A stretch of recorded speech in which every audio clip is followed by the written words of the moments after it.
O aplicativo do banco mostrou um Pix de R$ 180 enviado às 14 horas e 13 minutos de uma terça-feira, com a descrição aluguel sala. Só que nós não temos nenhuma sala alugada.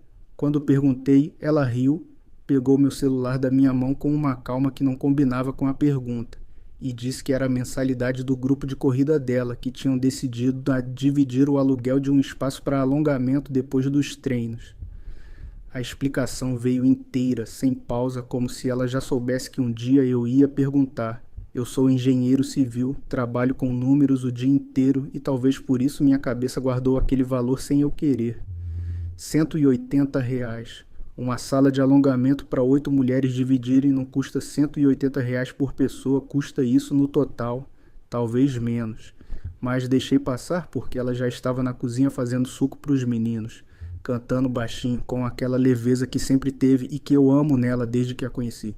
Fabiana corre desde que nosso segundo filho nasceu. Foi um médico que recomendou. Disse que ela precisava de um espaço só dela depois de 2 partos seguidos. E eu apoiei. Cheguei até a comprar o tênis. O grupo se chama Amanhecer Recife. Treinam às terças e quintas, 6 da manhã, saem de um posto de gasolina perto da orla. Eu nunca fui, nunca me interessei, mas conheço os nomes que ela cita. Patrícia, Juliana, o instrutor que ela chama só de coach. 2 semanas depois foi minha mãe quem comentou sem querer no grupo da família. Vi a Fabi ontem de manhã saindo do prédio da beira-mar bem cedinho com uma roupa de treino linda. Eu perguntei qual prédio. Minha mãe disse o nome de um residencial que não fica perto do posto de gasolina. Fica do lado errado da cidade, 15 minutos de carro na direção contrária. Quando cheguei em casa naquela noite, contei isso para Fabiana do jeito mais leve que consegui, quase brincando. Ela não hesitou nem um segundo. Disse que às vezes o grupo muda o ponto de encontro por causa da maré, que tem dias que correm pela beira-mar mesmo, mais perto daquele lado, e que minha mãe provavelmente confundiu o prédio. A resposta veio rápida, organizada, com um motivo técnico que eu não tinha como contestar na hora. Eu não entendo de maré, não entendo de rotina de corredores, mas uma coisa ficou martelando. Ela sabia exatamente qual prédio minha mãe tinha mencionado, mesmo eu não tendo dito o nome. Eu só falei um residencial na beira-mar. Foi ela quem completou sem que eu perguntasse. Deve ser o Goldenville, é onde a gente às vezes para beber água. Eu não tinha citado nenhum nome, ela simplesmente sabia. Naquela noite ela foi mais carinhosa que o normal, fez questão de dormir agarrada em mim, comentou como sentia saudade dos primeiros anos de namoro, perguntou se eu ainda a achava bonita depois de 2 filhos. Eu disse que sim, porque é verdade, e porque naquele momento, com o cheiro dela no travesseiro e a respiração calma no meu pescoço, todas as dúvidas pareciam ridículas. Mas antes de dormir, sem querer, olhei o extrato do banco de novo. Tinha outro Pix. R$ 180, mesma descrição, mesmo dia da semana. O segundo Pix de R$ 180 me fez abrir a calculadora sem nem perceber que estava fazendo isso. Se fosse quinzenal, tudo bem. Dava para engolir como coincidência. Mas eram exatamente 7 dias de diferença, toda terça. R$ 180 fixos, mesma descrição. Aluguel sala, como se alguém tivesse programado aquilo para não levantar suspeita. Um valor pequeno demais para brigar, grande demais para ser nada. Não falei nada por 3 dias. Fiquei observando de um jeito que me deixava com nojo de mim mesmo, tipo quem vasculha o celular da esposa e depois tem vergonha das próprias mãos. Reparei que ela sempre saía para correr com o cabelo já preso de um jeito diferente de quando corria comigo, anos atrás, quando ainda treinávamos juntos antes do segundo filho. Reparei que voltava suada, mas o perfume por baixo do suor não era o dela. Era mais doce, mais pesado, um cheiro que eu não reconhecia da nossa casa. Foi Juliana, do grupo de corrida, quem sem querer destravou alguma coisa. Encontrei ela no mercado, sozinha com o carrinho, e perguntei de brincadeira se o coach ainda vivia mudando o ponto de encontro por causa da maré. Ela franziu a testa. Que maré, Marcelo? A gente sempre sai do mesmo posto, faz anos. Ela disse isso rindo, como quem corrige um detalhe bobo sem entender o tamanho do que tinha acabado de derrubar dentro de mim. Fiquei parado no corredor de laticínios um tempo maior do que deveria, o carrinho parado. Um pacote de manteiga na mão que eu nem lembrava ter pegado. Se o ponto de encontro nunca mudou, a explicação da Fabiana sobre o prédio errado não fazia sentido. E se não fazia sentido, ela tinha inventado aquilo na hora, com uma naturalidade que ainda me arrepiava de lembrar. Quando cheguei em casa, resolvi testar uma coisa pequena, quase infantil. Perguntei se o coach ainda dava aula de manhã ou se tinha mudado de horário. Um detalhe que eu inventei do nada, sem sentido nenhum. Ela respondeu na hora. Ele mudou para o fim de tarde faz um tempo por causa do calor. Eu não tinha perguntado nada real. Ela respondeu como se soubesse a rotina dele de cor, uma intimidade de horários que eu nunca imaginei que existisse entre eles. Minha filha mais velha, Beatriz, tem 7 anos e não entende o peso do que fala. Numa noite dessas, enquanto eu ajudava com o dever de casa, ela comentou do nada. Pai, o celular novo da mamãe é bonito. Perguntei que celular novo. Ela disse que era um rosa, pequeno que a mãe guardava na bolsa de ginástica e às vezes deixava ela mexer nos joguinhos enquanto esperava a tia chegar. Perguntei quem era a tia. Beatriz deu de ombros e voltou para o dever de matemática como se tivesse acabado de comentar sobre o tempo. Fabiana só tem um celular. Eu sei porque pago a conta, vejo a fatura todo mês, um único aparelho, o mesmo modelo há 2 anos. Fiquei a noite inteira imaginando esse celular rosa guardado numa bolsa de ginástica que eu nunca abro, entre toalhas e squeeze, esperando por alguém que minha filha de 7 anos chama simplesmente de a tia. Comecei a inventar desculpas para ficar em casa nas terças e quintas de manhã. Disse no trabalho que estava com um problema no joelho. Marquei fisioterapia falsa às 7 da manhã só para poder ficar por perto sem levantar suspeita. Fabiana saiu naquela terça às 5h50. Tênis novo, cabelo preso do jeito diferente, garrafinha de água, tudo normal, tudo ensaiado. Assim que a porta fechou, fui até o closet dela. A bolsa de ginástica estava no lugar de sempre, pendurada atrás da porta. Vasculhei entre a toalha e o squeeze, com as mãos tremendo de um jeito que eu nunca tinha sentido, nem quando fiz entrevista para minha primeira vaga de engenheiro. Não achei celular nenhum. Achei um cartão de visitas, discreto, papel bom, só um nome e um número. Rafael, personal/consultoria esportiva. Nenhuma logo de academia, nenhum endereço, só isso. Rafael. Nunca ouvi esse nome na boca dela. Ela sempre fala do coach, nunca deu nome. Sempre o coach isso, o coach aquilo, como se o anonimato fosse proposital. Guardei o cartão no bolso, coloquei tudo de volta exatamente como estava, até fotografei antes de mexer para não errar a posição da toalha. Naquela tarde, liguei para o número do cartão de um telefone que não era o meu, um chip antigo que eu tinha guardado numa gaveta desde que troquei de operadora. Atendeu na segunda chamada, voz de homem, jovem, educada. Perguntei meio sem jeito se ele dava aula de personal em grupo pela beira-mar. Ele disse que sim, mas que nesse momento estava com a agenda fechada, só atendendo alunas particulares às terças de manhã. Perguntei o valor. Ele disse R$ 180 a sessão. Desliguei e fiquei um tempo olhando para o teto do carro estacionado na rua de casa sem coragem de entrar. R$ 180, o mesmo valor do Pix. Aluno particular, terças de manhã. Não era um grupo de 8 mulheres dividindo aluguel de sala nenhuma. Era ela sozinha, pagando por alguma coisa que ela chamava de corrida e que na verdade tinha nome, tinha cartão de visita, tinha voz educada ao telefone.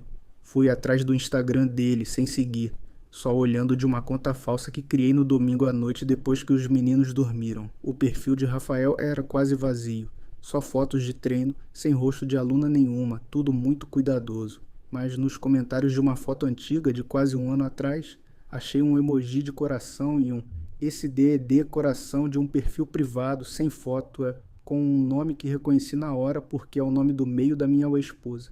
Um nome que só a família mais próxima usa, Fabiana Costa Andrade. Só que ali estava escrito só Costa Andrade, sem o Fabiana, como se ela tivesse tentado se esconder até de si mesma. 1 ano. O comentário tinha quase 1 ano. Isso significava que aquilo que eu estava começando a descobrir agora não era coisa de semanas. Era coisa antiga, enraizada, escondida com um cuidado que eu nunca imaginei que minha esposa tivesse dentro dela.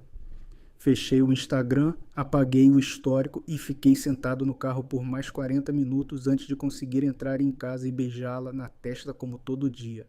O comentário de "esse DD é coração" com quase 1 ano de idade não saía da minha cabeça, mas comentário sozinho ainda era só suspeita. Ainda dava para Fabiana desmontar com uma explicação rápida se eu fosse burro, o suficiente para mostrar a ela o que eu tinha achado. Eu precisava de alguma coisa que não desse para explicar. Alguma coisa que existisse fora da internet no mundo real, com data e hora.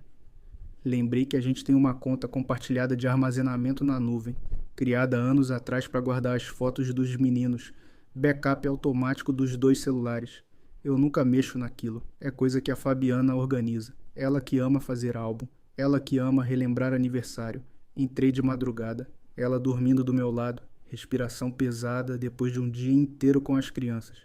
A pasta principal estava cheia do que já era esperado, aniversário do Theo, Natal, praia em Porto de Galinhas.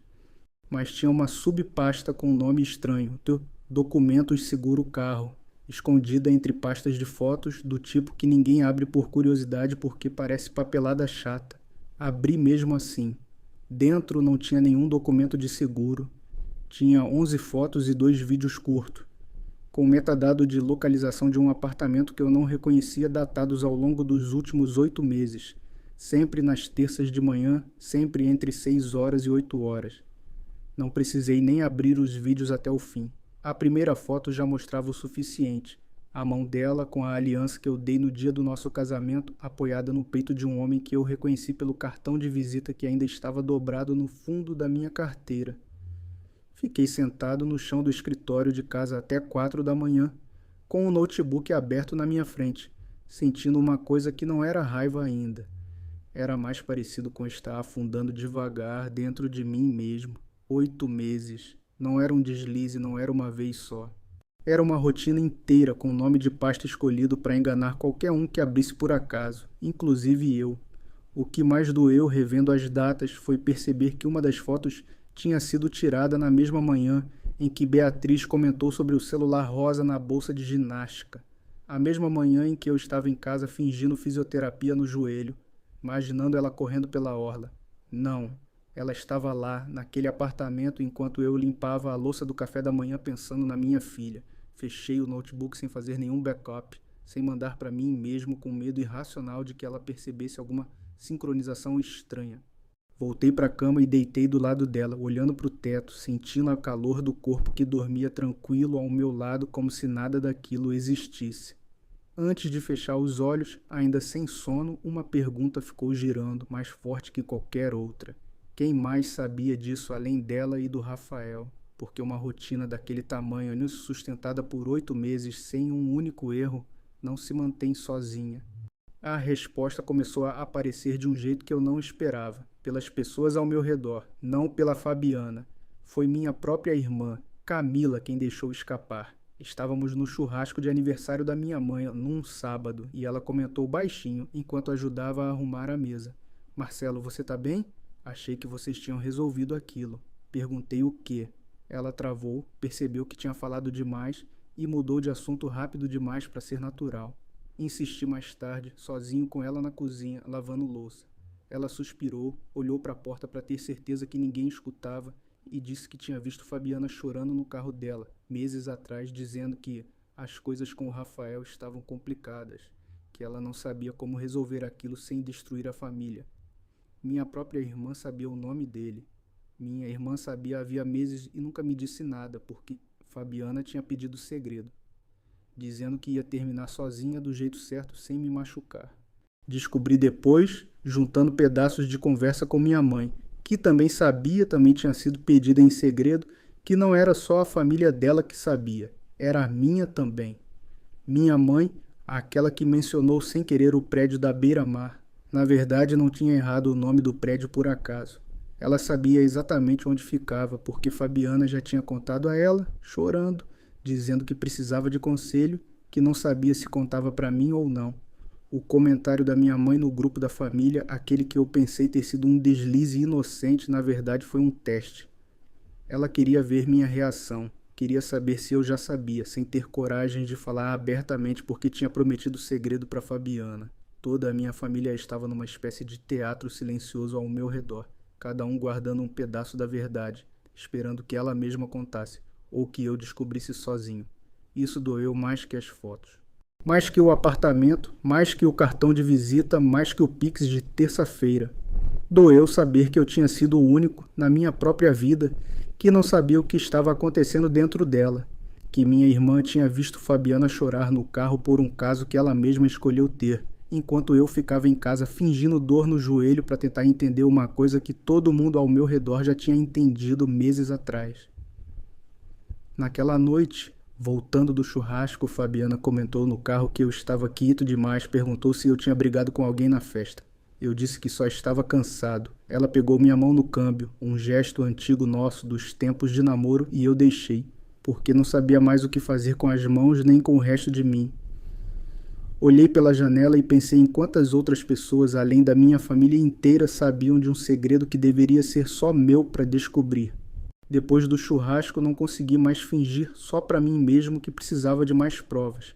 Precisava entender desde quando aquilo tinha começado de verdade, porque 8 meses de fotos na nuvem podiam ser só a parte que ela decidiu documentar, não necessariamente o início de tudo.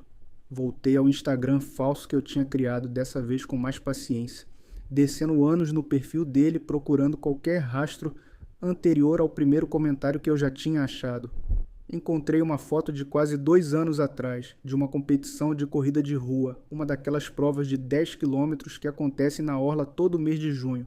Fabiana estava marcada na legenda, um agradecimento genérico por acreditar no meu trabalho desde o início, junto com mais 3 nomes que eu não reconheci. 2 anos, não 8 meses. 2 anos desde que o nome dela apareceu ligado ao dele publicamente, numa época em que ela nem still corria com regularidade, numa época em que ela tinha acabado de ter o Theo e eu ainda acordava de madrugada para trocar fralda enquanto ela descansava. Fui atrás das datas do nosso segundo filho. Theo nasceu em março daquele ano. A foto da competição era de junho, 3 meses depois do parto, quando ela ainda dizia estar exausta demais até para tomar banho sozinha. Quando eu assumi sozinho as noites, os plantões pediátricos, as madrugadas. Enquanto isso, de alguma forma, ela já tinha energia para treinar com um personal, energia para competir, energia para agradecer publicamente por acreditar no seu trabalho. O que mais me perturbou não foi a linha do tempo em si, foi perceber que a exaustão dela, aquela que eu tanto respeitei, que me fez assumir sozinho tanta coisa naquele período, pode ter sido pelo menos em parte encenada. Ou pior, real com os meninos, mas guardada, reservada, só usada comigo. Enquanto uma outra versão dela com energia de sobra existia em paralelo em outro lugar da cidade. Reconstruindo tudo, os pedaços passaram a se encaixar de um jeito que doeu de forma diferente. Às vezes que ela dizia estar treinando para clarear a cabeça depois de noites difíceis com o bebê, os finais de semana em que sumia para descomprimir na casa da mãe dela e eu nunca confirmava porque não tinha motivo para desconfiar, os presentes que ela às vezes chegava usando e dizia ter comprado numa promoção, um brinco, uma pulseira fina, coisas pequenas que eu nunca questionei porque ela sempre teve bom gosto e eu sempre confiei no julgamento dela sobre o próprio dinheiro. Minha sogra, percebi depois de reconstruir as datas dos supostos finais de semana só das 2, nunca tinha sido avisada da maioria dessas visitas. Liguei uma vez com uma desculpa qualquer sobre uma receita de família que eu queria pedir, e ela comentou, inocente, que fazia meses que Fabiana não aparecia lá num sábado. Minha sogra não sabia do caso. Isso ficou claro pela naturalidade da resposta, mas também não sabia das visitas que supostamente aconteciam na casa dela. Fabiana tinha usado até a própria mãe como álibi sem que a mulher soubesse. Faltava entender uma última peça. Como depois de 2 anos, nada nunca vazou de verdade, como nenhum vizinho comentou, como o porteiro do nosso próprio prédio nunca soltou uma palavra estranha, considerando que ele vê tudo, sabe tudo, comenta tudo. Foi justamente ele, seu Almir, que sem querer fechou o círculo. Encontrei ele no saguão, uma terça de manhã, momentos depois de Fabiana sair para corrida. Perguntei, tentando soar casual, se ele sabia me dizer se ela tinha pegado um Uber ou ido a pé.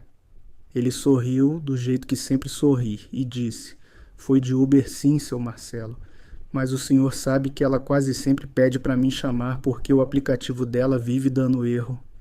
Perguntei havia quanto tempo isso acontecia. Ele pensou um pouco e disse tranquilo: Uns 2 anos, mais ou menos, desde que o Theo nasceu.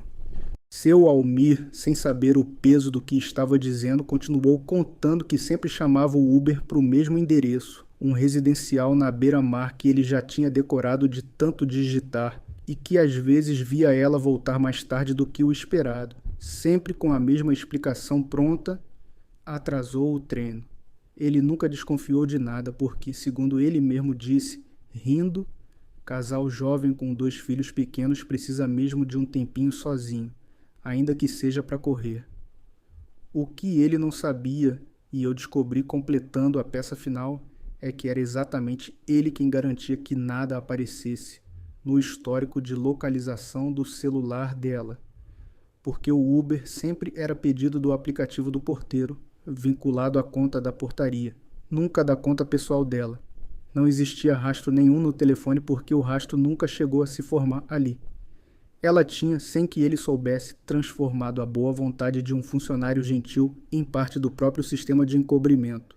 Voltei para o apartamento antes dela chegar e me sentei na sala, o coração batendo de um jeito estranho, quase calmo, como se o corpo já tivesse gasto toda a capacidade de choque que tinha. Peguei o cartão de visita do Rafael, os prints das fotos da nuvem, o print do comentário antigo no Instagram. E organizei tudo numa pasta física, sem pressa, como quem monta um relatório de obra, porque era a única linguagem que meu corpo sabia usar naquele momento para não desmoronar. Quando ela entrou, suada, sorridente, perguntando se eu queria café, percebi que essa seria a última vez que eu veria aquele sorriso sem já saber exatamente o que havia por trás dele. Não falei nada ainda, só disse que sim, que queria café, e fiquei observando ela se mover pela cozinha com a mesma leveza de sempre. Uma leveza que eu agora entendia não como inocência, mas como um talento que ela vinha treinando havia 2 anos, tanto quanto treinava para correr. Esperei o fim de semana quando os meninos estavam na casa da minha mãe para colocar a pasta em cima da mesa da sala. Não levantei a voz, não preparei discurso, só abri na primeira foto e deixei ela olhar. Fabiana ficou em silêncio por um tempo que pareceu maior do que qualquer coisa que já tínhamos vivido juntos. E depois, sem chorar, sem se desculpar ainda, perguntou baixinho: Desde quando você sabe? Como se a única coisa que importasse fosse quanto tempo eu tinha guardado aquilo sozinho, e não o próprio tamanho do que ela tinha feito. Ela contou o resto devagar, entre pausas longas. Conheceu Rafael numa aula experimental 3 meses depois do Theo nascer, num momento em que se sentia invisível dentro de casa, dentro do próprio corpo. O que começou como atenção virou rotina, e a rotina virou uma vida paralela cuidadosamente construída. O Pix de terça, o nome discreto no cartão, o celular rosa comprado à vista, escondido na bolsa de ginástica, pago com o dinheiro que ela guardava dos presentes de promoção, que na verdade nunca existiram como promoção nenhuma. O apelido coach nunca foi confusão minha, foi escolha dela, um jeito de mencionar Rafael perto de mim sem nunca dizer o nome verdadeiro em voz alta, treinando a própria mentira até que ela saísse fácil, sem hesitação. A pasta Documentos Seguro Carro existia porque era o único lugar da nuvem que ela tinha certeza que eu jamais abriria, porque odeio mexer em burocracia de seguro e ela sabia disso melhor do que ninguém. Camila e minha mãe guardaram segredo, ela confirmou, porque Fabiana jurou para as duas que ia terminar e contar para mim com as próprias palavras, num tempo que nunca chegou. O Uber pedido pela conta do seu Almir foi ideia dela mesma, um dia em que ele se ofereceu a chamar porque o aplicativo dela não estava funcionando. Mentira pequena que ela transformou em hábito, sem que o porteiro nunca desconfiasse de nada. E a foto da competição de 10 quilômetros, aquela de 2 anos atrás, 3 meses depois do parto. Ela disse que aquele dia foi real, o cansaço era real. Mas correr ao lado de Rafael naquela manhã foi a primeira vez que ela sentiu alguma coisa que não fosse exaustão desde que virou mãe pela 2ª vez. E foi ali, segundo ela, que tudo começou. Muito antes de qualquer Pix, muito antes de qualquer pasta escondida. Não gritei, não quebrei nada, não fui embora batendo a porta. Fiquei sentado ouvindo até o fim, porque 2 semanas antes eu já tinha decidido, dentro de mim, exatamente onde aquilo terminava, e nenhuma explicação, por mais sincera que soasse agora, ia mudar isso.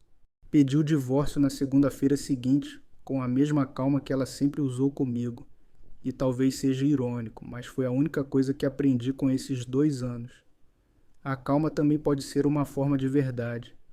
Hoje, quando levo Beatriz e Theo para a escola nas terças de manhã, passo em frente ao mesmo posto de gasolina onde o grupo de corrida ainda se encontra, e nenhuma parte de mim sente vontade de olhar para dentro. Algumas portas, quando fecham direito, simplesmente param de fazer barulho